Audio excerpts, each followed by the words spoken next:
اب نعت پیش کرنے کے بعد تقریر پیش کرنے کے لیے مسلمان پستی میں کیوں ہے اس عنوان پر تقریر پیش کرنے کے لیے میں اس شعر کے ساتھ شیخ التمش ابن شیخ عظمت نانگاؤ کو دعوت دیتا ہوں کہ کل کیا تھے آج کیا ہو گئے ہو تم، کہ کل کیا تھے آج کیا ہو گئے ہو تم، ابھی جاگتے تھے ابھی سو گئے ہو تم۔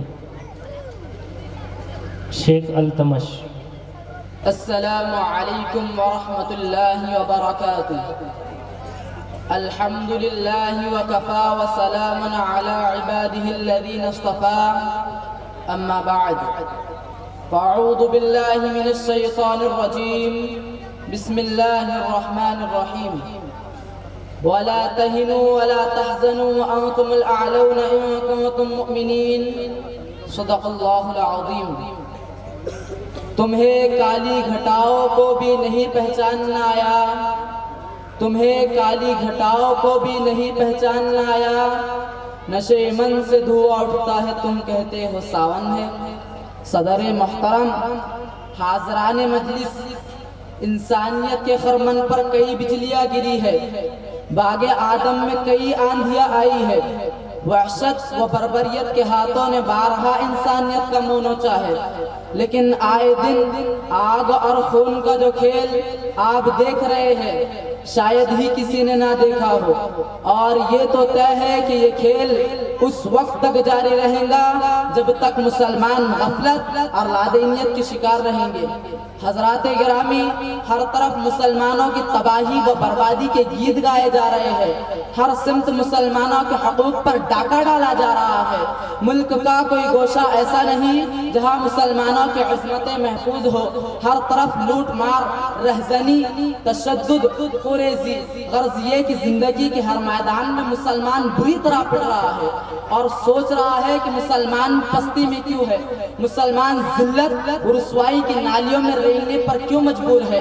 کبھی تو یوں تھا کہ مسلمانوں کی سکوت و شوکت کا سکہ چار دانگ عالم میں بیٹھا ہوا تھا، کبھی تو یوں تھا کہ چوتھائی دنیا پر مسلمانوں کی حکمرانی تھی، کبھی تو یوں تھا کہ مسلمانوں کا نام سن کر قیصر و کسریٰ جیسے جابر بادشاہوں کا دل پہلو میں یکساں ٹھہر جاتا تھا، کبھی تو یوں تھا کہ مسلمانوں کے زبر رفتار گھوڑے بیع کے وقت ہندوستان اور ترکستان کے دریاؤں کا پانی پیا کرتے تھے، کبھی تو یوں تھا کہ سمندروں کی پرشور مطلاتم موجیں مسلمانوں کو اپنی چھاتی پر سے گزر جانے کے لیے راستے دے دیا کرتی تھی، کبھی تو یوں تھا کہ پالتو مویشی خود کو مسلمانوں کی خدمت میں پیش کر دیا کرتے تھے، کبھی تو یوں تھا کہ اسلامی تہذیب و تمدن، معاشرت و کلچر کی ساری دنیا تعریف کرتی تھی، کبھی تو یوں تھا کہ اسلامی آدرش و اصول کی سراہنا اسلامی دشمن طاقتیں بھی کرنے پر مجبور تھی۔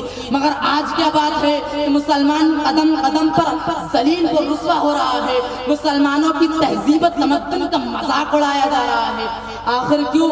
علامہ اقبال کہتے ہیں واعظ قوم کی وہ پختہ خیالی نہ رہی، برق طبعی نہ رہی، شعلہ مقالی نہ رہی، رہ گئی رسم ازار و ابلالی نہ رہی، فلسفہ رہ گیا تلقین غزالی نہ رہی، شور ہے ہو گئے دنیا سے مسلمان نابود، شور ہے ہو گئے دنیا سے مسلمان نابود، ہم یہ کہتے ہیں کہ تھے بھی کہیں مسلم موجود، وضع میں تم ہو نصارہ تو تمدن میں ہنود، وضع میں تم ہو نصارہ تو تمدن میں ہنود، یہ مسلمان ہے جنہیں دیکھ کر شرمائے یہود، یوں تو سید بھی ہو مرزا بھی ہو افغان بھی ہو، یوں تو سید بھی ہو مرزا بھی ہو افغان بھی ہو، تم سبھی کچھ ہو بتاؤ تم مسلمان بھی ہو۔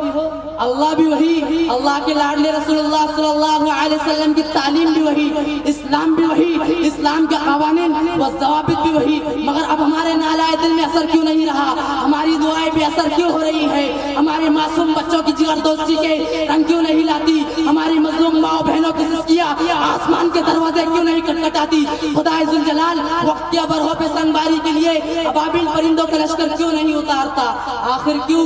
شاعر کہتا ہے دعاؤں میں اثر باقی نہ آہوں میں اثر باقی، ہے کچھ لے دے کے غر باقی تو ایک چشم تر باقی، ایک ایسا حادثہ گزرا یہ کیسا سانحہ بیتا، نہ آنگن ہے نہ چھت باقی نہ ہے دیوار و در باقی، چمن والوں کی بدذوقی پہ کلیہ جان کھوتی ہے، چمن والوں کی بدذوقی پہ کلیاں جان کھوتی ہے، نہ ہے اہل نظر باقی نہ کوئی دیداور باقی۔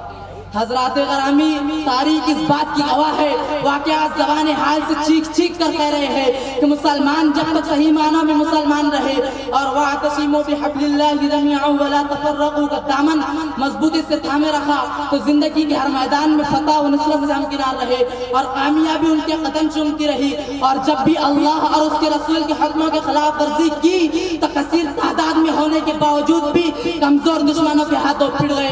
علامہ اقبال نے بہت اچھی اور سچی بات کہی ہے، وہ معزز تھے زمانے میں مسلمان ہو کر، وہ معزز تھے زمانے میں مسلمان ہو کر، اور ہم خار ہوئے تاریخ قرآن ہو کر۔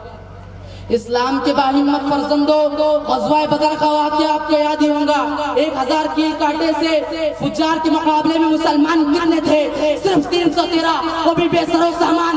کسی کے پاس تیر ہے تو تلوار نہیں، کسی کے پاس تلوار ہے تو خنجر نہیں، کسی کے پاس تو کچھ بھی نہیں تھا، بس خدا کے سہارے لاٹھی و بلم لے کر میدان جنگ میں اتر پڑے تھے۔ وہ بھی کئی دنوں کے فاقہ خشی سے پیٹ پچکے ہوئے، جسم لغر مگر چٹان کی طرح سچے پکے مسلمان تھے۔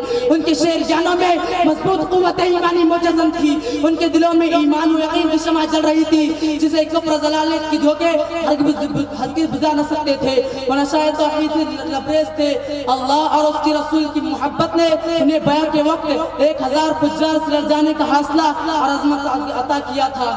فجار کو ناز تھا اپنی کثیر تعداد پر، وہ مسلمانوں کو لقمہ تر سمجھ رہے تھے اور سوچ رہے تھے کہ اگر جنگ چھڑی تو مسلمانوں کو کھا جائیں گے۔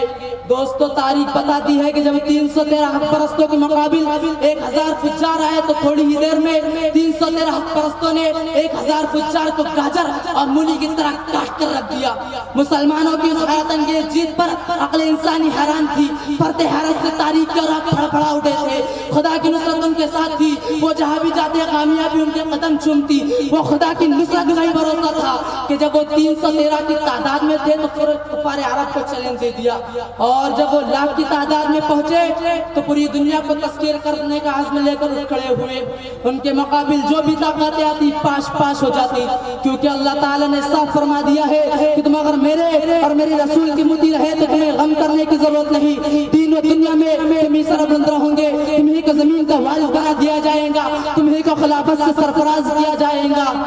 حضرات غرامی، آج پوری دنیا میں ہم لاکھوں نہیں، کروڑوں نہیں، اربوں کی تعداد میں موجود ہے، مگر دنیا کی نگاہوں میں ہماری کوئی وقعت نہیں۔ زمانے کی دہلیز پر ہماری حیثیت بھکاری جیسی ہے، اور ہماری حالت اس لیے ہوئی ہے کہ ہم نے اللہ کے حکموں کو توڑا، اس کے فرامین کا نظر انداز کیا، اس کے لاڈلے رسول اللہ صلی اللہ علیہ وسلم کی تعلیمات کو پس پش ڈال دیا۔ ہم جیسے پاپیوں، مجرموں اور گنہگاروں کو جو بھی سزا ملے کم ہے۔ معزز مہمان گرامی، اسلامی نام رکھ لینے اور گینی چونی اسلامی رسمیں ادا کر لینے اور محض گوشت کھا لینے سے کوئی شخص مسلمان نہیں ہو سکتا۔ اسلام اطاعت و فرما برداری کا نام ہے۔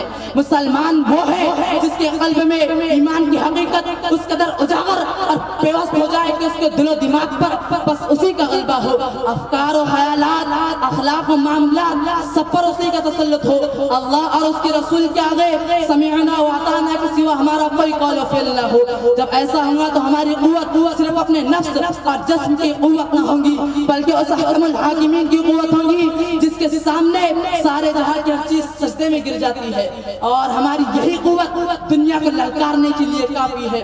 اٹھ شیر مجاہد ہوش میاں، تعمیر خلافت پیدا کر، کیوں فرقے ہوتا ہے اب ایک جماعت پیدا کر تو بھی ترقی دنیا میں اسباب تجارت پیدا کر، قارون کی دولت ٹھکرا دے، عثمان کی دولت پیدا کر، اور اپنے دل سے کہہ دو یہ حالات بدلنے والے ہیں، جو کانٹے بن کر آئے تھے وہ لمحے ٹلنے والے ہیں، مظلوموں کی آہوں نے شعلوں کی دائیں پہنی ہے، اجال قفس یادوں کی اب سڑنے گلنے والے ہیں۔ ہمت نہیں طوفانوں میں جذبوں کو ہمارے چھین سکے، ہمت نہیں طوفانوں میں جذبوں کو ہمارے چھین سکے، ہم سے جتنا الجھو گے ہم اور مچلنے والے ہیں۔ معزز مہمان غرامی، آئے آج سے عہد کرتے ہیں کہ اللہ کی رسی کو مضبوطی سے تھام لے اور آقا نامدار محمد عربی صلی اللہ علیہ وسلم کی تعلیمات پر عمل کرے، پھر دیکھنا ہمارے خزاں رسیدہ چمن میں انشاءاللہ پھر ایک بہار آ جائیں گی اور آرزو کی ہر کلی مہک اٹھیں گی انشاءاللہ۔ وما علینا الا البلاغ۔ السلام علیکم ورحمۃ اللہ وبرکاتہ.